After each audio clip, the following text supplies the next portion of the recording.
গরম মশলা কিচেন। আজকে আমি রান্না করেছি এমন একটা রেসিপি, যে রেসিপিটার নাম শুনলে প্রত্যেকটা মানুষেরই সাধারণত জিভে জল আসে। সেটি হলো ইলিশ মাছের মাথা দিয়ে কচুর শাক। আসুন দেখে নিই কী করে আমি রেসিপিটা তৈরি করেছি। আমাদের চ্যানেলটা যদি আপনাদের ভালো লেগে থাকে বেশি বেশি করে লাইক করবেন, শেয়ার করবেন, কমেন্টস করবেন আর সাবস্ক্রাইব করবেন। রান্না করার জন্য প্রথমে আমি কচুর শাকগুলোকে ভালো করে ধুয়ে সেদ্ধ করে নিয়েছি। আর দুটো ইলিশ মাছের মাথা আমি ভালো করে ধুয়ে নুন হলুদ দিয়ে মাখিয়ে ভেজে নিয়েছি। আর এখানে নিয়েছি ফোড়নের জন্য আমি দুটো তেজপাতা, দুটো শুকনো লঙ্কা আর অল্প একটুখানি জিরে। আর মশলা নিয়েছি আমি নুন, হলুদ, ধনে গুঁড়ো, জিরে গুঁড়ো। এখানে নিয়েছি অল্প পরিমাণে চিনি আর কাঁচা লঙ্কা। কড়াইটা আমি গরম করে নিলাম। রান্নাটা আমি সর্ষের তেলেই করব। কড়াই আমি সর্ষের তেল দিয়ে দিলাম। তেলটা একটু গরম হোক। তেলটা আমার গরম হয়ে গেছে।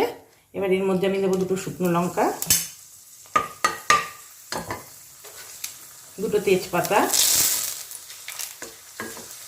তেজপাতা শুকনো লঙ্কা একটু ভেজে নিয়ে এর মধ্যে দিয়ে দেবো আমি গোটা জিরে। এই ফোড়নটা আমি হালকা একটুখানি ভেজে নেবো। এরপরে আমি দিয়ে দেবো এর মধ্যে কচুর শাকটা।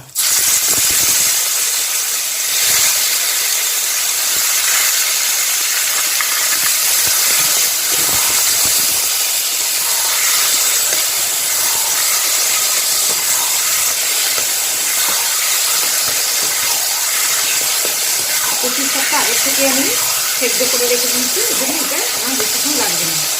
এর মধ্যে দিয়ে দেবো আমি পরিমাণ মতো নুন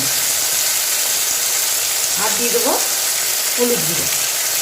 আর কাঁচা লঙ্কাগুলো চেরা ছিল ওগুলো আমি এর মধ্যে দিয়ে দেবো। আবার একটু নাড়িয়ে নেবো।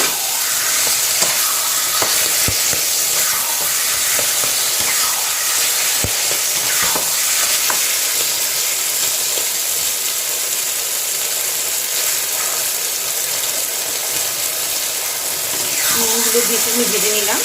এরপর আমি দেবো, এখানে আমি আগের থেকে নিয়ে নিয়েছিলাম ধনে গুঁড়ো আর জিরে গুঁড়ো, এটা আমি এর মধ্যে দিয়ে দেবো। আর দিয়ে দেবো সামান্য পরিমাণে চিনি। এবার এটা আমি খুব ভালো করে নাড়াচাড়া করব। কচুর শাক আমি এখানে ইলিশ মাছের মাথা দিয়ে করছি। আপনারা পারলে নিরামিষ যখন করবেন তখন ছোলা দিয়েও করতে পারবেন, বা কচুর শাকটা ইলিশ মাছটা আপনি দেবেন না। এটা আমি আঁচ কমাবো না, বেশি আছে এটা করতে হবে। এদিকে আমি ইলিশ মাছটাকে একটু টুকরো টুকরো করে নিচ্ছি হাত দিয়ে।